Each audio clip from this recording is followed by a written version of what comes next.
deviens plus sensible à tout, aux émotions, aux odeurs, curieusement. Et je me sens de plus en plus liée à la nature. J'ai vraiment l'impression de faire quelque chose qui est pas juste une protestation, mais aussi une reconnexion. Je sens que ça me donne de la force.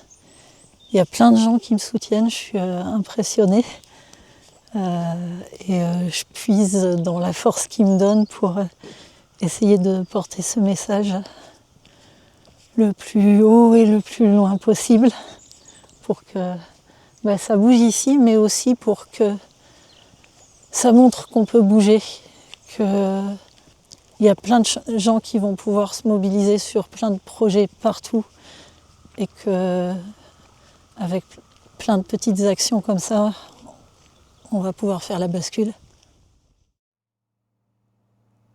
J'ai envie d'appeler mon action « soif de source ».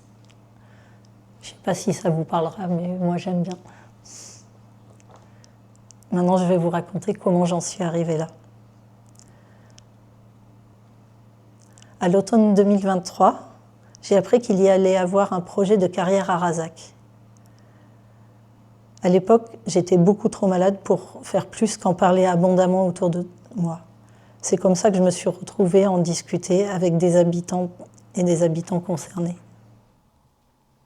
On s'est retrouvés 6 mois plus tard, en plein milieu de l'enquête publique, mis devant le fait accompli. J'ai participé comme je pouvais aux mobilisations de Sauvegardons Razac. J'avais envie d'en faire plus, mais je n'en avais pas l'énergie à cause de ma santé. Sauvegardons Razac ont fait un travail énorme pour mettre en lumière l'existence des sources, ruisseaux, zones humides et espèces protégées qui ont conduit à la rédaction d'un recours. Malheureusement, celui-ci n'est pas suspensif. Depuis le mois de septembre, où Emeris a démarré le projet, Sauvegardons Razac a mis en place une vigie tous les matins pour guetter l'arrivée des abatteuses. Mais moi, le matin, je ne peux pas me déplacer. J'ai des soins à faire. Du coup, je me sentais très impuissante. Mercredi 22 octobre, au matin, je suis arrivée, comme tous les autres, pour voir la forêt se faire arracher et broyer à vitesse grand V par les abatteuses. Je n'avais pas encore bu de l'eau. On ne croit pas que c'est autre chose. Ça faisait quelque temps que je pensais entamer une grève de la faim. Et là, devant l'urgence, j'ai déclaré que je commençais une grève de la soif. Parmi les 2 parcelles visées, l'une contient ma source préférée, qui risque d'être détruite, soit directement par le défrichage, soit parce qu'ils risquent de creuser dans la zone qu'ils ont déjà défrichée et creuser plus bas que le niveau de la nappe phréatique dans les jours qui viennent. C'est pour ça que l'urgence est grande. Une grève de la faim uniquement ne suffirait pas. On peut tenir plus longtemps sans manger que la poignée de jours qui reste peut-être à ma source préférée. Je la protégerai avec tout ce que j'ai. Puis se priver d'eau pour sauver l'eau, ça fait fondamentalement sens. Montrer ce que ça coûte de se priver d'eau. Montrer directement sur mon corps les effets délétères, comme les joues qui se creusent vite, comment on a rapidement du mal à parler. Et là, je vais parler avec mon corps.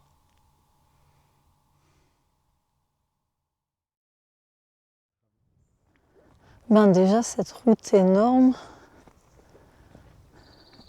et c'est par là qu'il y avait les sonneurs à ventre jaune. La marée n'existe plus.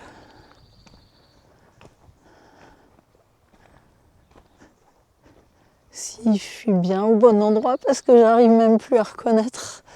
Mais c'est l'entrée du site d'exploitation d'Imeris. Là, on voit les panneaux.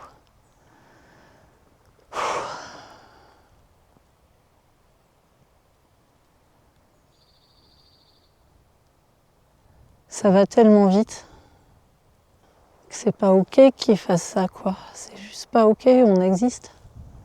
C'est pas juste à la nature qui s'en prennent, c'est aux humains qui ont envie d'un autre monde. Moi, je crois que mon corps il est malade parce que j'ai pas ma place dans ce monde-là. J'ai une maladie intestinale. L'intestin, c'est vraiment la terre intérieure. Et là, ma terre intérieure, elle souffre de ce que la terre extérieure, elle va pas bien.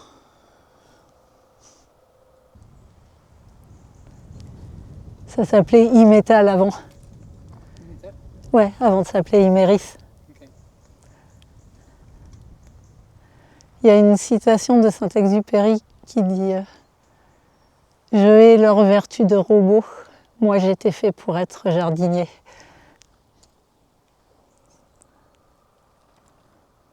J'aime bien les citations. J'ai grandi ici et quand j'étais petite avec ma mère, on allait chercher l'eau à la source, à la Font-Pépi.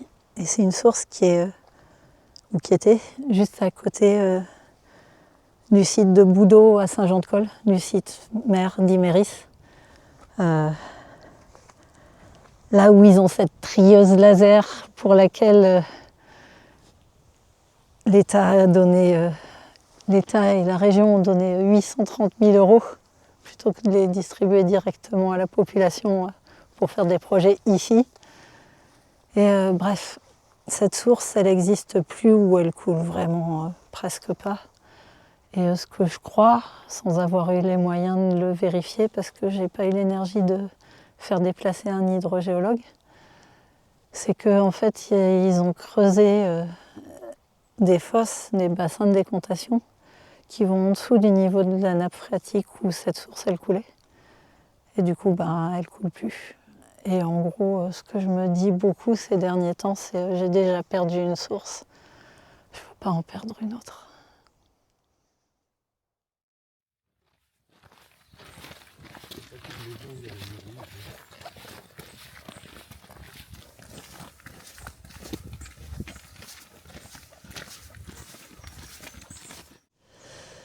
Là, on est juste à l'entrée du chantier et voilà, il y a une salamandre écrasée.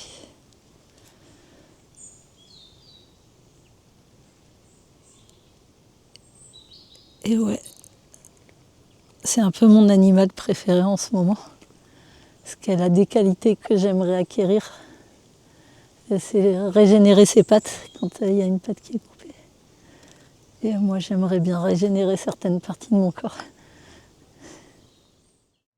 Bon, je vais vous dire un maximum de choses aujourd'hui parce que bientôt j'aurai du mal à parler. C'est déjà un petit peu le cas. Parce que quand on arrête de boire, on n'a plus de salive et la parole devient difficile. Du coup, là, je vais vous expliquer pourquoi je fais cette grève de la soif.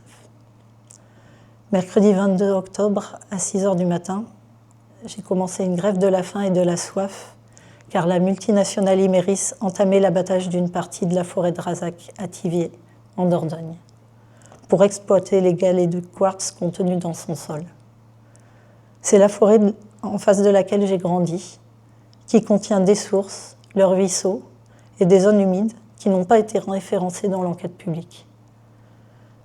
L'enquête environnementale a été effectuée par le bureau d'études de la femme du directeur local d'Iméris.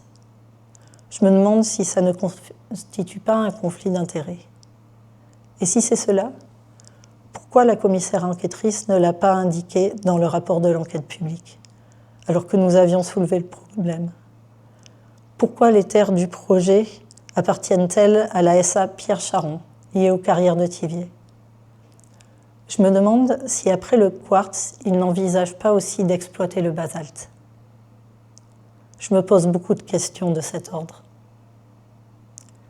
Dans mes revendications, je demande l'arrêt de l'abattage et l'assurance de la préservation de ces sources. Je demande aussi à ce qu'une enquête soit menée pour que soient mises en lumière les ramifications qui ont permis cela. Une enquête parlementaire, par exemple, pourrait permettre de comprendre comment les agissements des puissants se traduisent concrètement au niveau local.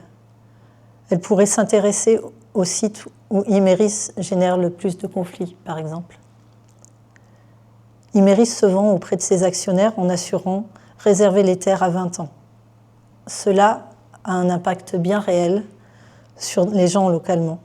sur la direction du développement de nos territoires, sur l'emprise protéiforme qui se joue sur les institutions, les élus et l'économie locale, sur la terre où j'ai grandi et dont la substance et nos forces vitales sont extraites pour servir les intérêts de personnes qui n'ont aucune notion de l'intérêt collectif, pendant que nos sources meurent.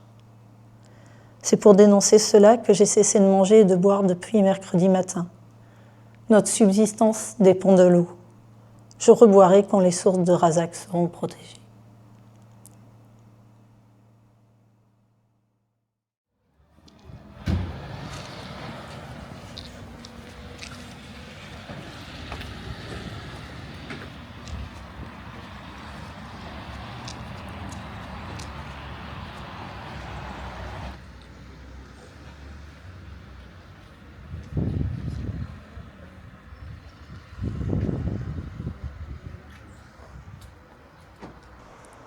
C'est là que ça se passe, la mairie de Thiviers. Qu'est-ce que tu as fait comme demande?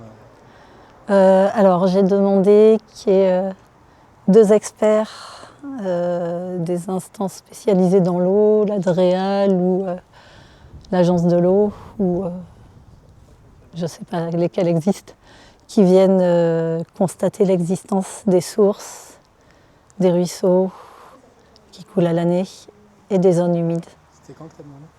La première fois, c'était sur le marché de Thiviers, samedi dernier, à la maire de Thiviers, donc, qui habite ici. Et du coup, elle m'a rappelé ce matin en me disant qu'elle avait contacté le sous-préfet, mais elle n'a pas été très claire dans ses demandes au sous-préfet. Lui, il propose juste de me rencontrer vendredi prochain, et vendredi prochain, je serai dans un état assez critique si j'attends jusque-là. Du coup, oui, parce qu'il est en vacances. Et donc ce que j'ai proposé, c'est que le sous-préfet, même en vacances, il peut mandater 2 experts qui viennent sur le terrain constater l'existence des sources. Parce que moi, je ne parle pas dans un bureau, je parle sur le terrain. Il faut voir ce qui se passe réellement, parce que c'est ça le problème, de voir ce qui se passe réellement. Maintenant, on ne va plus regarder ce qui se passe. Et du coup, j'ai aussi demandé que les habitants des alentours et même les gens de plus loin qui se sentent concernés puissent venir aussi constater avec les experts sur le terrain l'existence de ces sources. Des zones humides, il faut mettre les bottes, et des ruisseaux qui coulent à l'année. Parce qu'il y a des experts qui nous ont fait des études pour prouver qu'ils coulent à l'année. En fait, il y a certaines mousses qui ne peuvent pas exister quand il n'y a pas de l'eau tout le temps.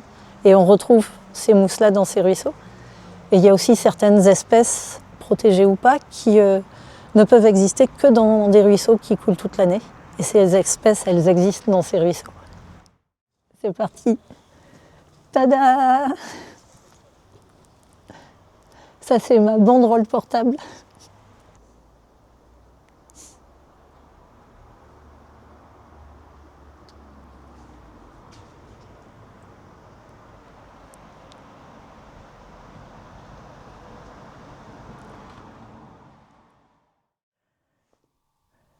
Samedi au marché, j'ai rencontré la maire de Thiviers, à qui j'ai donné mes revendications en lui demandant de les relayer auprès de la préfecture. Elle m'a appelé ce matin en me proposant un rendez-vous avec le sous-préfet à son retour de vacances vendredi. Je ne veux pas de rendez-vous dans un bureau, je veux aller sur le terrain.